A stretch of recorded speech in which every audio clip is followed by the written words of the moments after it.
Pero may natira pa naman, sige. Pero alam ko marami pa yan. So, libre po yung ice cream natin dyan. Okay?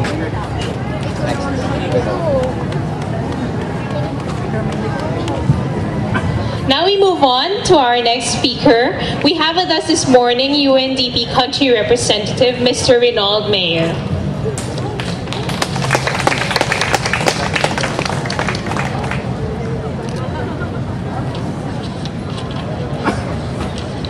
Magandang umaga sa inyong lahat.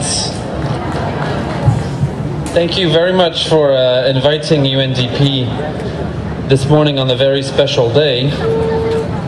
I have a heavy schedule in front of me this morning with all of you, and I would like first to thank Joy Belmonte, the Vice Mayor of Quezon City, who unfortunately had to leave us.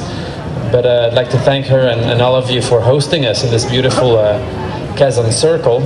I've been going around it for so many times. It's the first time in 2 years I'm actually stepping foot inside, and I think the International Peace Day is a very good opportunity to doing so, because it is a very peaceful, despite the traffic around it, very peaceful, and thank God we have the trees to protect us from the sun, otherwise we would be melting sitting on those chairs.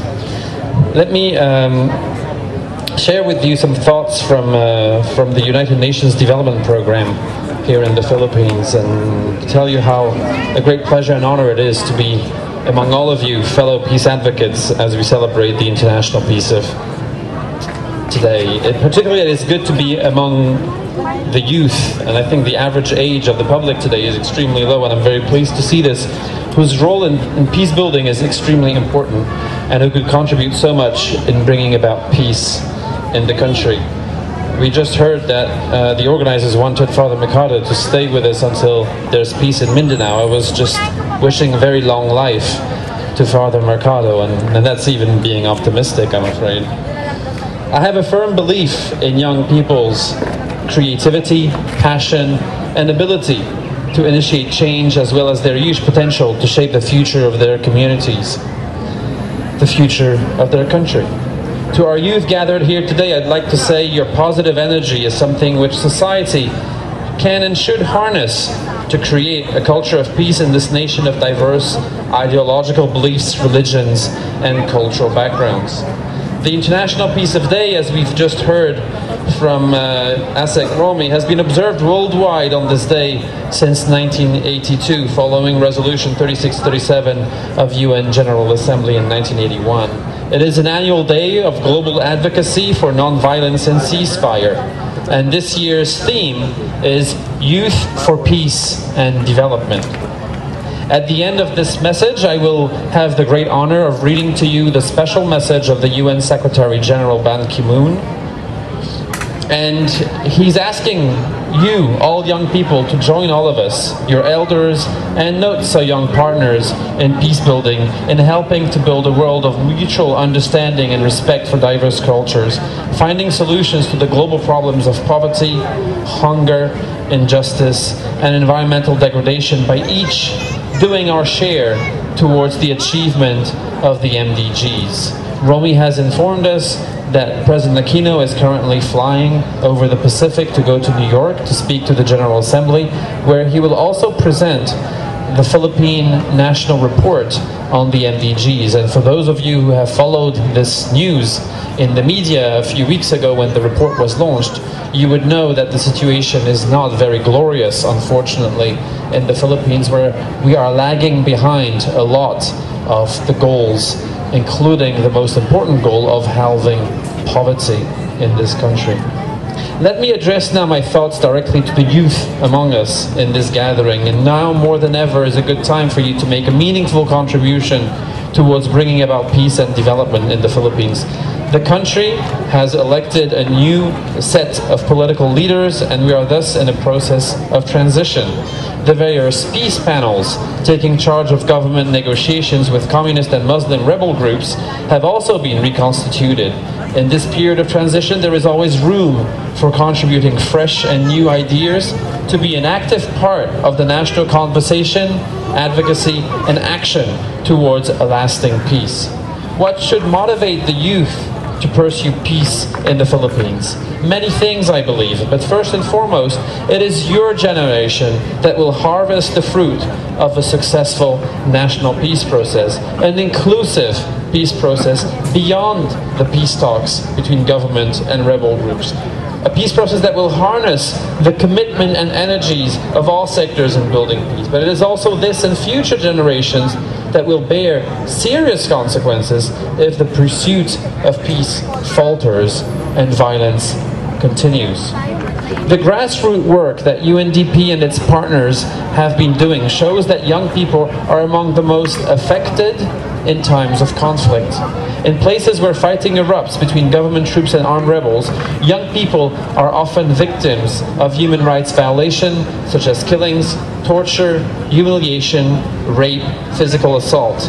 Minors, children are sometimes recruited into guerrilla groups to take up arms and are therefore deprived of a normal and peaceful life. Armed violence prevents children from going to school. It makes them experience hunger because their families cannot farm or gather food in times of war. There are therefore many reasons that the youth should engage in advocating peace and in supporting the call for an end to armed violence. As a believer in the vast potential of young people, UNDP works with various youth groups in advocating peace. Preventing conflict and building peace are part of the objectives of UNDP here in the Philippines. Through our program called the Conflict Prevention Peacebuilding Program that we are implementing in partnership with the Office of the Presidential Advisor on the Peace Process, we have since 2005 supported youth groups which contribute their time, their talents, their efforts, their passion to help us achieve these goals. Recognizing the importance of creating a culture of peace among young people, UNDP also supports the development of curricula of peace education in various schools nationwide. And I'm particularly happy to note that the youth group Generation Peace, or Gen Peace, which our CPBB program has supported from the establishment and all through its growth as a youth organization, is now at the forefront of peace advocacy among young people in the country and leading the organization of today's event. I wish to congratulate the leaders of Gen Peace for putting the celebration of peace together today, and in the same vein, I also wish to express my appreciation for the various youth groups and school associations who are here today, not only to celebrate this day, but who form the backbone of youth building peace in the Philippines.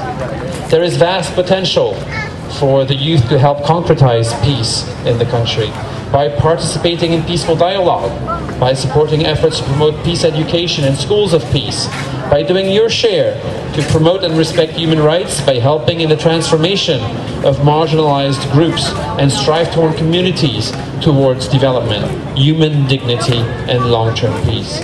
Indeed, the youth can do more and accomplish more.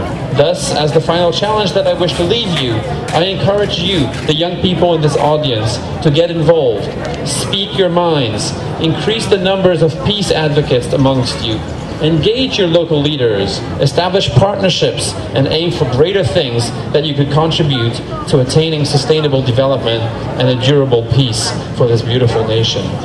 As for the older or elder peace advocates amongst us, our leaders, local officials, heads of academic institutions and government agencies, I urge you to engage the youth. They, with the vast energy and idealism in all our efforts to pursue peace for this country. There is much that we should do for and with them in building a more peaceful world. This is both our responsibility and our privilege, because amongst the youth that we engage today are the future great leaders of the Philippines. And as I just said, let me now have the honor of reading to you the special message of the Secretary General Ban Ki-moon, Secretary General of the United Nations, on the International Day of Peace. And I quote, "Today, we observe the annual International Day of Peace, a day dedicated to ceasefire and nonviolence. Peace is precious. It must be nurtured, maintained, defended. That is why each year on the International Day of Peace, I ring the peace bell at the United Nations headquarters. And it is why every day I work for peace. I mediate between antagonists. I sound the alarm about threats, those we can see clearly and others that lurk just over the horizon. I promote tolerance, justice, and human rights, and I campaign for harmony among countries and people. This year, Peace Day is dedicated to young people. We recently entered the International Year of Youth. Its theme of dialogue and mutual understanding captures the very essence of peace. Young people today are at home with global diversity, comfortable in an interconnected world, yet they are also vulnerable to the forces of extremisms. So I say to all governments and our partners, let us do more for young people. Let us give them a world of peace and tolerance.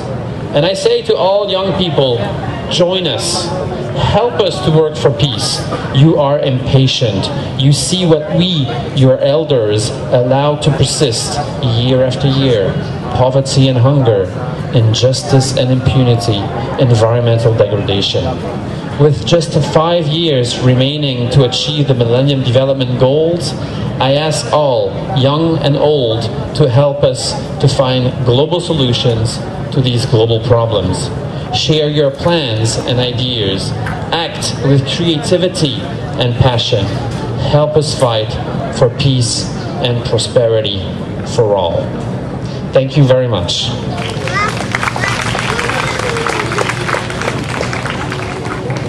Thank you very much, Mr. Mayor. For the information of everybody, this program that we have this morning is supported by the United Nations Development Program, Conflict Prevention and Peacebuilding Program in partnership with the Office of the Presidential Advisor on the Peace Process. Okay.